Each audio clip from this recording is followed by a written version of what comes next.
पेशावर नहीं बल्कि यह पंजाब है और पंजाब का शहर समरियाल है। दिखाएं जी, आतिशबाजी दिखाएं, ये समरियाल है। और आप दिखाएं, झंडे हैं, तहरीक इंसाफ के झंडे हैं, इमरान खान का नारा है, कैदी 804 की रिहाई का नारा है। ये सूरत हाल है जी। और आज यहाँ के लोगों ने साबित किया, आज यहाँ के लोगों ने बताया कि वो खान के कितना चाहने वाले हैं। आज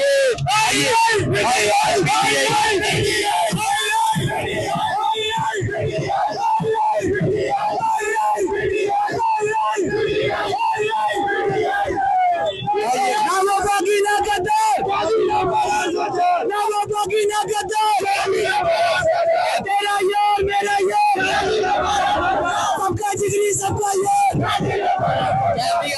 के नारे हैं, के नारे हैं।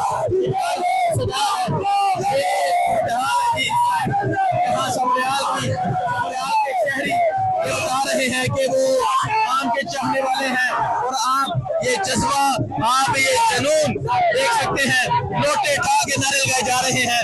आइए आपको ये तमाम सूरत हाल के हवाले से आगाह करते हैं, आपको ये तमाम जज्बा दिखाते हैं और आपको बताते हैं कि क्या इस टाइम यहाँ समरियाल शहर की सूरत हाल है। ये इस तरफ आप देख सकते हैं जी, एक तरफ गोरे हैं, एक तरफ जज्बा है, जुनून है।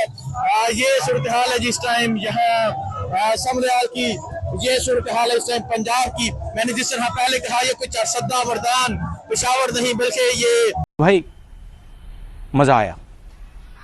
और गालिब हमें ना छेड़ कि फिर जोश अश्क से